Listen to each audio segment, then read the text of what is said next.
The 2025 NFL Draft is in the books, and the Bengals, well, they added 6 guys. It's time for our NFL Draft Report Card. Let's grade every single pick, give the Bengals an overall grade as well for the 2025 NFL Draft right now on Cincinnati Bengals Talk.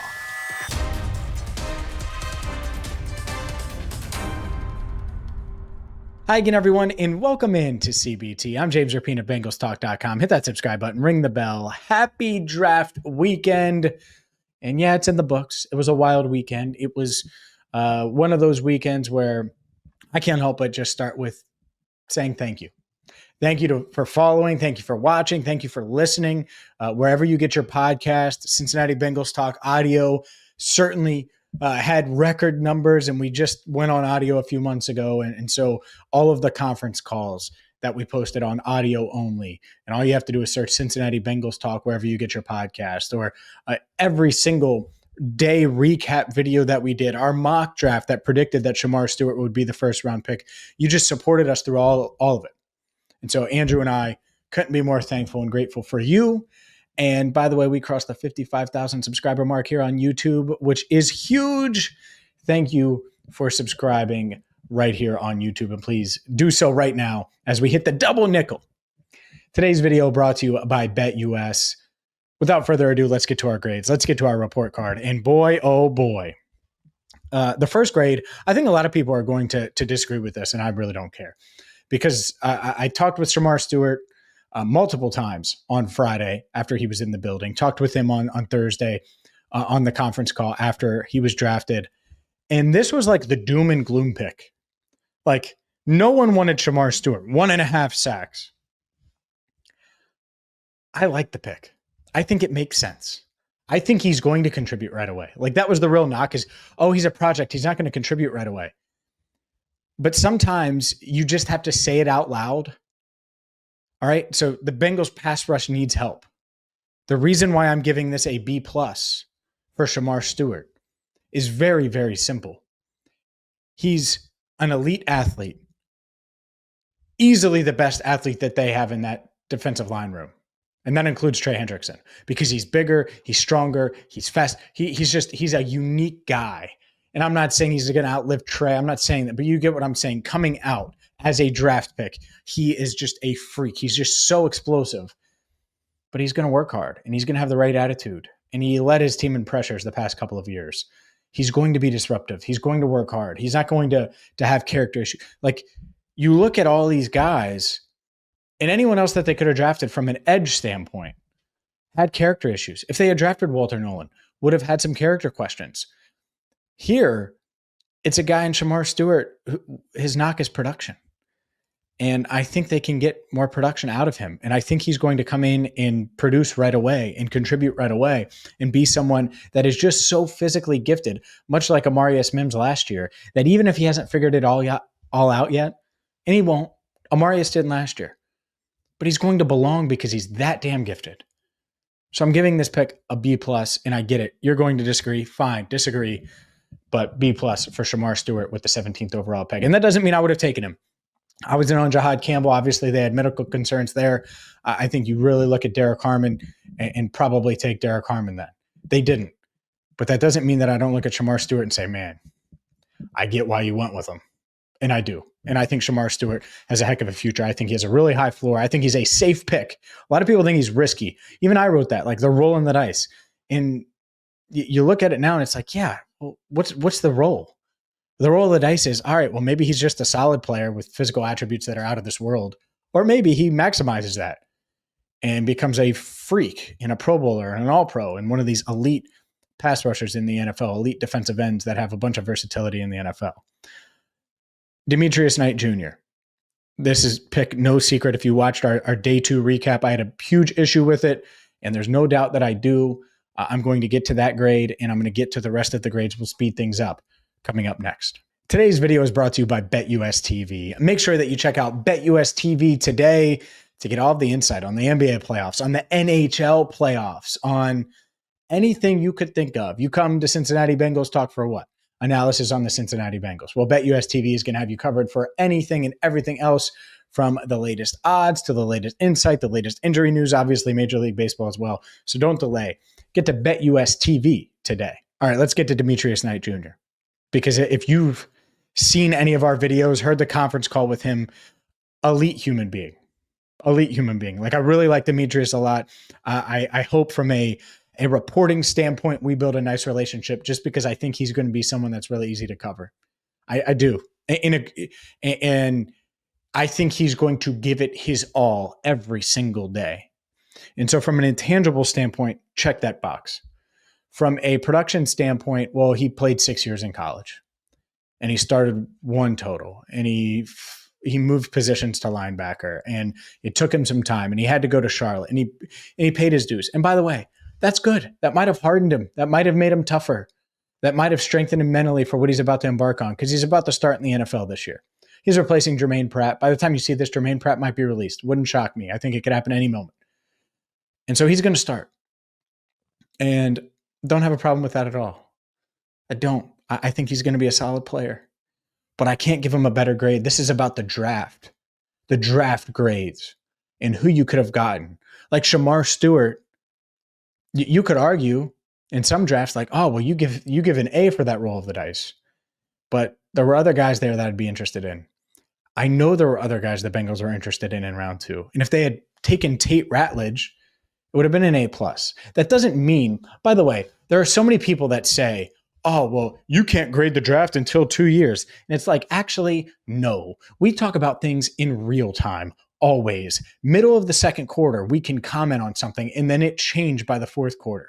That is welcome to sports coverage and talk and opinions and social media in 2025. It is no different with the draft. You can absolutely rip the draft, and at the same time, maybe Demetrius Knight ends up being a Pro Bowler. No one's saying he's not going to. I'm not saying that. But in this draft, with the information we have, with the guys that were available, it makes no sense to take Demetrius Knight Jr. over Tate Ratledge. Sorry, it doesn't. And I know that wasn't the only guy, because what it did is it snowballed. And so they get Demetrius Knight, who felt like a reach at the time, and then you pass on Tate Ratledge, and then in the third round, when Kevin Winston Jr. is there and was high on your board, and probably was the highest player on your board, you had to pass on him for Dylan Fairchild because you needed a guard. It snowballed in a bad way. And so this is a D. You get a D for picking Demetrius Knight here. C is average, D is below average. This was a below average pick because of the value. 2 teams around the Bengals traded down. Again, like Demetrius Knight, I feel like I prefaced it about as clear as I can. I feel like I made it as clear as possible. This does not mean I'm saying that Demetrius Knight is a bad player. It's nothing to do with that. It has to do with the player, all of the information we have. There is no way that is an average pick at 49. That is a below average pick. What's below average? Below average is a D on the scale. And that doesn't mean that Demetrius Knight isn't going to be a good player because he's going to start for the Bengals this year. Still gets a D because it could have been Tate Ratledge. And it cost them Kevin Winston Jr. Like, think about it. It could have been Stewart, then Tate Ratledge, then Kevin Winston Jr. That's tough. Dylan Fairchild, let's get to him. The guard out of Georgia. I like this pick, but it feels about as early as he could have gone. I think he's going to start. I think he'll win that left guard job. I think he's going to be pretty darn solid. But you had to make it. And I know he wasn't the top player on their board because Kevin Winston Jr. was in the mix in round 2 and he was still there in round 3. No one was talking about Dylan Fairchild in round 2. I can assure you that. And it's because you had to get a guard. And so when I have the information that I have, yeah, Dylan Fairchild in a vacuum, you take him round 3, it's like, oh, well, yeah, that's a B. But Dylan Fairchild ahead of Kevin Winston Jr. when you had Kevin Winston Jr. ranked higher, but you know you need to get a guard because guard's a huge need, much like you knew you needed to get a linebacker because linebacker's a huge need. It goes back to free agency. If linebacker was such a huge issue, they should have addressed it then. And if they had addressed it then they could have went with Tate Ratledge in round 2, but then there's a snowball effect. And so day 2 is rough. I give this pick a C. And it has really nothing to do with Dylan Fairchild. Like, I like him. I think he could be really good. And he's the former wrestler. And I think he's got the intangibles and he's funny and has a good personality, much like Demetrius Knight. Like, I think they're really good human beings that are going to work really, really hard and give Cincinnati everything they got. He said it's going to be an honor to block for Joe Burrow. Like, everyone's going to love these guys. But you can separate the two. They may be solid players or good players, maybe great players. But as of today, there was a path where they could have aced it. And that's what the draft is finding that value. And so, yeah, I'm going to give this pick a C. Let's get to Barrett Carter, because I thought the Bengals' best day of the draft was day 3. I thought they nailed it day 3. And not that I would have went with Barrett Carter in round 4 necessarily, but I get it. You're talking about a guy that you considered in round 2. They did. And he was someone that they certainly would have probably taken. Let's say they go Tate Ratledge round 2 and Kevin Winston Jr. is gone. Barrett Carter's probably their 3rd round pick. So they felt really good about Barrett Carter. And so with Demetrius Knight and Barrett Carter now, you've given yourself 2 linebackers that can play different roles, that can really help your defense. I get it. I get the fit. I think this is a solid B. Give a B for Barrett Carter, above average pick, 2nd round grade in round 4. Feel great about it. Jalen Rivers, I think this is a pick in round 5. My favorite pick of the draft from a value standpoint. A+. Jalen Rivers has 35-inch arms, has made a bunch of starts at guard, a bunch of starts at offensive tackle, has a ton of flexibility, has quality athleticism, knows how to use his length. Like Deontay Smith had length. Jalen Rivers knows how to use his length. And that is a big factor. I think he realistically could come in and compete right away at right guard if they wanted him to. And hopefully they do. I would love that, because I think he can be your swing tackle. He could compete at right guard for that starting job, or if you want him to compete with Fairchild, certainly you could go the left guard route. But I just think this is a really solid pick that raises the floor of your offensive line room long term. I think he's not only going to make the team, I think he's going to be a guy that dresses on game day, and Cordell Volson is officially on notice. We'll have more on that as the week goes on and into next week and as we start to talk about the offseason. But Fairchild, Rivers, the Bengals offensive line certainly got better during this draft. And then Taj Brooks, B+. Really solid player. You're talking about a guy that had 95 rushing yards or more in 22 straight games, ripped my University of Cincinnati Bearcats, had back-to-back 1,500-yard seasons, was finished 3rd in Texas Tech history in rushing touchdowns, 40-plus, I think it was 45, but 40-plus touchdowns rushing, is someone that has the size. You're 220 pounds. You look at where he's listed. He's at between 213 and 220, depending on what draft guide you're looking at and where he weighed in and all of those things. That's a thumper, man. He's going to be someone that's going to break tackles, that can be used as a goal line back, but also has good hands. Caught 20-plus passes in 3 straight seasons. He could be a 3rd down back. He's good in pass protection. Could be a 3rd down back. Could help spell Chase Brown. I think he's going to contribute right away, contribute this year. And so when I look at this draft overall, and just going through the grades, B+ for Shamar Stewart, D for Demetrius Knight, C for Dylan Fairchild, B for Barrett Carter, A+ for Jalen Rivers, B+ for Taj Brooks. I get what the Bengals were doing. It's one of those things where I hate that they came into the draft with glaring weaknesses, because they come out of it now and it's like, well, you could use a 3-tech. You could use someone that could rush the passer on the interior of that defensive front, and you didn't get it. You could certainly use safety depth. Another safety would have been nice.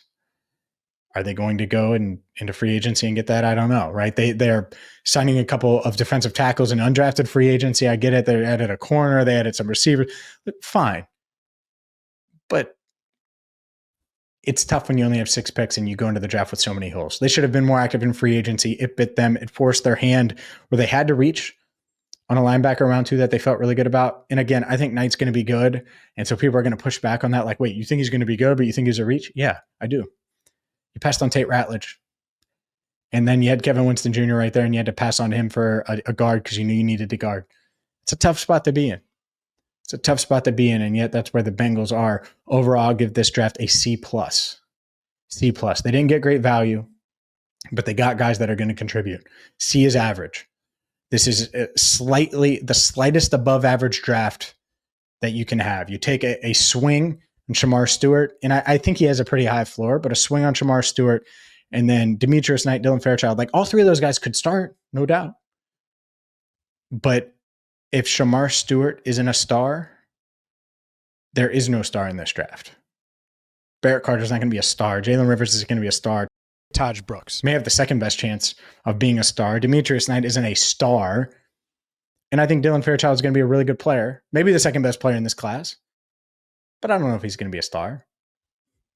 It's tough. Tough situation. I wouldn't be saying that about Tate Ratledge or Kevin Winston Jr. And that's it. Or Jahad Campbell, we could say the same thing, right? If they wanted to go to round one, Derek Harmon, like you could see the path. And so we'll see how it breaks down. But as of today, C+ draft, slightly above average for the Cincinnati Bengals. Today's video is brought to you by BetUS TV. Thank you so much for following along and paying attention. We're not going anywhere. The Bengals have media availability this week. Their offseason program is continuing. Joe Burrow will talk in May. Like there's stuff coming. It's happening. You're going to get used to and get to know these rookies. We're going to make sure of that. So please don't go anywhere. Please don't go anywhere. Make sure you support us by subscribing on YouTube and check us out wherever you get your podcast. Just search Cincinnati Bengals Talk. And if you're looking for more on the Cincinnati Bengals, check out bengalstalk.com. For Andrew Fox-Miller, I'm James Rapien. Thank you so much for watching and listening to Cincinnati Bengals Talk.